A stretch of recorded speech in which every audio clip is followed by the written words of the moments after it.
പരിശുദ്ധാത്മാവേ എന്നിൽ വന്നു നിറയണമേ. പരിശുദ്ധാത്മാവേ കൃപ ചൊരിയണമേ. പരിശുദ്ധാത്മാവേ ശക്തി പകരണമേ. പരിശുദ്ധാത്മാവേ കൃപ ചൊരിയണമേ. പരിശുദ്ധാത്മാവേ ശക്തി പകരണമേ. സ്നേഹമുള്ളവരെ, ഒരുപക്ഷെ ജീവിതത്തിൽ കാത്തിരിപ്പിൻ്റെ ദിനങ്ങളെന്ന് പലപ്പോഴും നമ്മൾ പറയുന്നത് ഈ ഒരു ആഗമനകാലത്തിലാണ്. ഉണ്ണിയേശുവിനെ നമ്മുടെ ഓരോരുത്തരുടെയും ഹൃദയത്തിലേക്ക് സ്വീകരിക്കാനുള്ള കാത്തിരിപ്പിൻ്റെ ദിവസങ്ങളാണെന്ന് പറയുമ്പോൾ അതിലെത്രയോ മനോഹരമാണ്. കരുണയുടെ കാത്തിരിപ്പാണ് ഓരോ ക്രിസ്മസും എന്നുള്ളത്. ഈ ദിവസങ്ങളിൽ നമ്മുടെ ഹൃദയവും മനസ്സും ആത്മാവും ശരീരവും എല്ലാം ഒരുക്കുമ്പോൾ, ആ ഒരു ദിവസത്തിന് വേണ്ടി നമ്മൾ ഓരോരുത്തരും ഒരുങ്ങുമ്പോൾ, പ്രാർത്ഥിച്ചൊരുങ്ങുമ്പോൾ, ഹൃദയങ്ങളെ ഒരുക്കുമ്പോൾ, ആത്മാവിനെ ഒരുക്കുമ്പോൾ, കുടുംബങ്ങളെയും സമീപങ്ങളും എല്ലാം വിശുദ്ധീകരിച്ച് പ്രാർത്ഥിക്കുമ്പോൾ സ്നേഹമുള്ളവരെ തിരിച്ചറിയേണ്ടത് എത്രയോ മനോഹരമാണ് ഈ ദിവസങ്ങൾ. നമ്മുടെ ജീവിതത്തിലേക്ക് നമ്മുടെ സർവവും സമർപ്പിച്ച് അവൻ്റെ കൂടെ ആയിരിക്കാൻ വേണ്ടി നമ്മളെ തന്നെ സമർപ്പിച്ചുകൊണ്ട് പ്രാർത്ഥിക്കുന്ന ദിവസങ്ങൾ എത്രയോ മനോഹരമാണ്. ഒരു കൃപയുടെ മണിക്കൂർ നിമിഷത്തിലും ലോകത്തിലുള്ള ഓരോ വ്യക്തികളുടെ ജീവിതത്തിൽ കരുണ വർഷിക്കപ്പെടാൻ വേണ്ടി പ്രാർത്ഥിക്കുമ്പോഴും തിരിച്ചറിയേണ്ടത് ഈ ആഗമനകാലം ഈ ഒരു ക്രിസ്മസ് കൊണ്ട് ഒരിക്കൽ പോലും അവസാനിക്കുന്നില്ല. ഓരോ ദിവസവും വിശുദ്ധ കുർബാനയ്ക്ക് നമ്മൾ ഒരുങ്ങുമ്പോൾ ഈശോയെ എൻ്റെ ഹൃദയത്തിലേക്ക് ഞാൻ സ്വീകരിക്കാൻ ഒരുങ്ങുന്ന ഓരോ കൗതാശയ ജീവിതത്തിലും ഈ ഒരു ആഗമനകാലം പലപ്പോഴും ഉൾപ്പെടുന്നുണ്ട്. തിരിച്ചറിയാം എത്രത്തോളം പഴയ കാലഘട്ടങ്ങളിൽ ആൾക്കാർ ഈശോയ്ക്ക് വേണ്ടി കാത്തിരുന്നു എന്നത്. പഴയ നിയമം പരിശോധിക്കുമ്പോൾ ഒരു രക്ഷകനെ അവർ ജീവിതത്തിലേക്ക് വാഗ്ദാനം ചെയ്തപ്പോൾ അവർ പലപ്പോഴും അവരെ അടിമത്തങ്ങളിൽ നിന്നും വേദനകളിൽ നിന്നും സഹനങ്ങളിൽ നിന്നും ഒറ്റപ്പെടുത്തിൽ നിന്നൊക്കെ രക്ഷപ്പെടുത്താൻ ആരോ വരുമെന്ന് പലപ്പോഴും അവർ ചിന്തിച്ചിരുന്നു. തിരിച്ചറിയുക, നൂറ്റാണ്ടുകളോളം അവർ പ്രാർത്ഥിക്കുമ്പോഴും അവർ പ്രാർത്ഥന ദൈവസന്നിധിയിലേക്ക് ചേർത്ത് വയ്ക്കുമ്പോൾ പോലും ഒരിക്കൽ പോലും നിരാശയിൽ അവരാണ് പോയിട്ടില്ല. സങ്കീർത്തനങ്ങളുടെ പുസ്തകത്തിൽ വായിക്കുന്ന പോലെ നിങ്ങൾ ഓരോരുത്തരും പ്രാർത്ഥിക്കുമ്പോൾ പ്രത്യാശയുള്ളവരെ പോലെ പ്രാർത്ഥിക്കുവേൻ. കാരണം നമ്മുടെ ജീവിതം പലപ്പോഴും നിരാശയിൽ, പലപ്പോഴും അതിൻ്റെ പകർപ്പ് നമ്മുടെ ജീവിതത്തിൽ സംഭവിക്കാറുണ്ട്. ഈശോയുടെ കൂടെയാണ് നമ്മൾ ഓരോരുത്തരും. ഉദ്ധാനത്തിലൂടെയും ഉദ്ധിതനായ ക്രിസ്തു നമ്മളോട് പറയുന്നത് അതുതന്നെയാണ്, നിങ്ങൾ ഓരോരുത്തരും പ്രത്യാശയുടെ മക്കളായിട്ട് തീരും. സ്നേഹമുള്ളവരെ, ഈശോയുടെ കൂടെയായിരിക്കുന്ന ഈ ഒരു നിമിഷത്ത് നമ്മൾ അലട്ടുന്ന എത്രയോ കാര്യങ്ങൾ നമ്മുടെ ജീവിതത്തിലുണ്ടാകാം. നമ്മളെ വേദനിപ്പിക്കുന്ന എത്രയോ നിമിഷങ്ങൾ നമ്മുടെ ജീവിതത്തിലുണ്ടാകാം. അതിനൊന്നും കേവലിക്കേണ്ട ഒരു കാര്യമില്ല. കാരണം എൻ്റെ ഉള്ളിലേക്ക് കടന്നു വരാൻ ഒരു തമ്പുരാനുണ്ട് എന്നുള്ള കാര്യമാണ്. ഓരോ ദിവസവും ഒരുക്കത്തോടെ ഈ കൗദാശ ജീവിതത്തിലേക്ക് ഞാൻ പ്രവേശിക്കുമ്പോൾ ഞാൻ എത്ര അയോഗ്യനാണെങ്കിലും എത്ര അനർഹനാണെങ്കിലും എൻ്റെ ജീവിതത്തിൽ കടന്നു വരാൻ തമ്പുരാൻ തയ്യാറാണ്. ഇന്ന് ഈശോയുടെ കൂടെ ആയിരിക്കുമ്പോൾ നമ്മൾ ഓരോരുത്തരും സർവവും സമർപ്പിച്ച് അവൻ്റെ കൈകളിലേക്ക് നമ്മൾ ഏൽപ്പിക്കുമ്പോൾ തിരിച്ചറിയേണ്ടത് എത്രത്തോളം എന്നെ തമ്പുരാൻ സ്നേഹിക്കുന്നു എന്നതാണ്.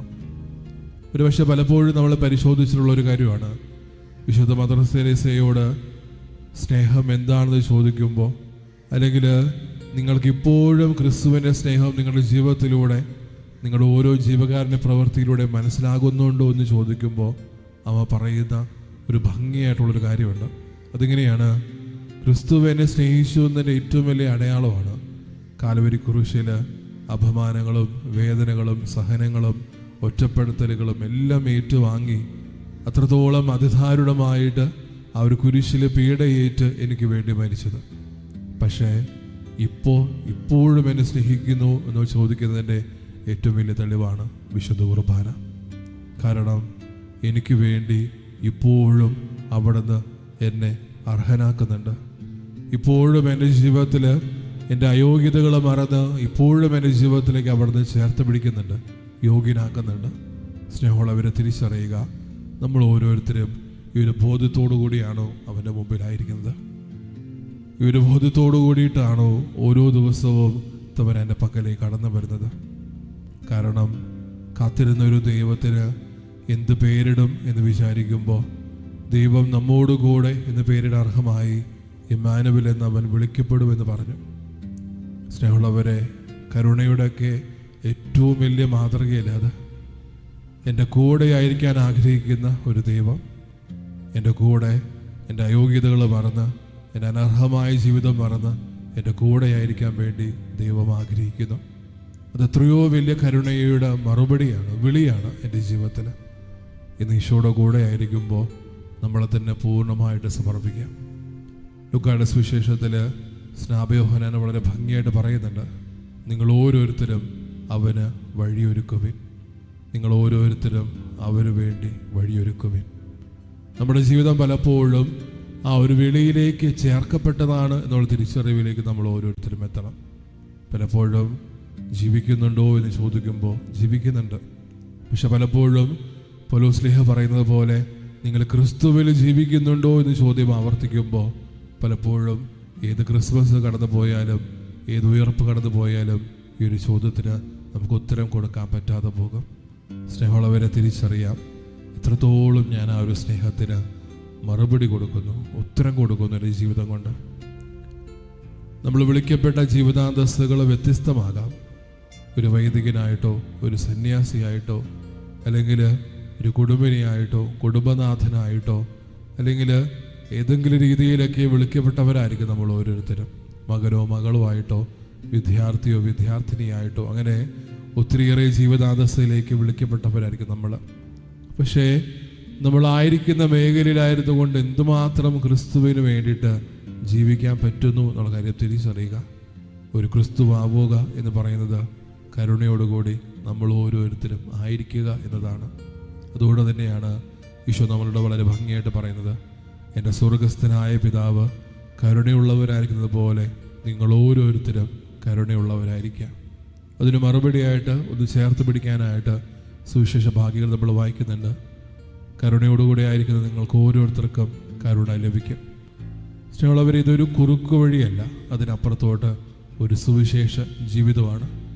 നമ്മുടെ ജീവിതം പലപ്പോഴും നമ്മൾ ജീവിച്ചു മുന്നേറുമ്പോൾ നമ്മുടെ സർവവും തമ്പുരാൻ്റെ കൈകളിലേക്ക് വിട്ടുകൊടുക്കുമ്പോഴും തിരിച്ചറിയേണ്ടത് ഒരു സുവിശേഷമായിട്ട് നമ്മൾ ഓരോരുത്തരും മാറാൻ വിളിക്കപ്പെട്ടവരാണ്.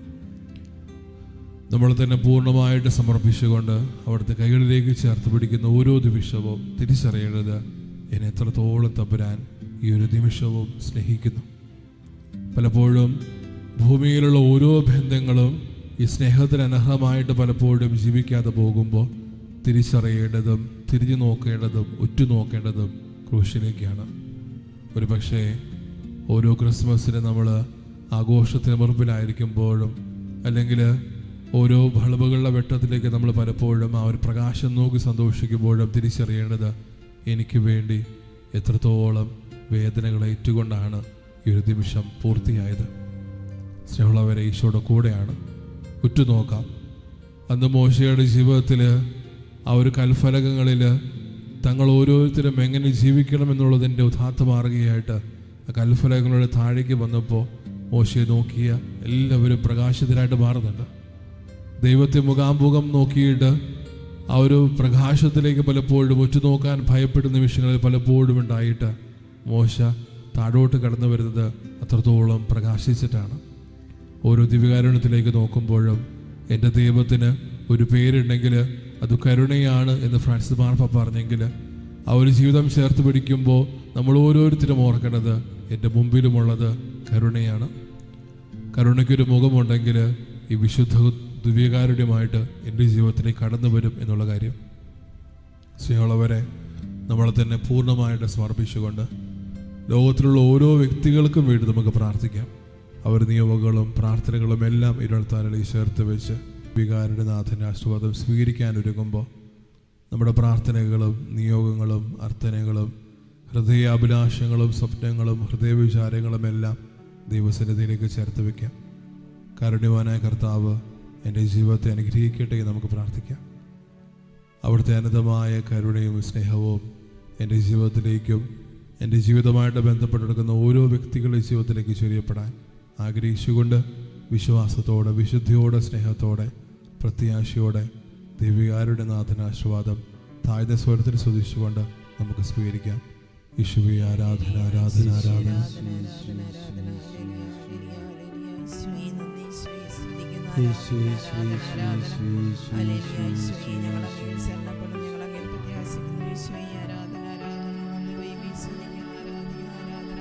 ആരാധന, ആരാധന, ആരാധന യേശുനാഥ. പരിശുദ്ധ പരമമാ ദിവ്യകാരുണ്യമേ എന്നുമെന്നും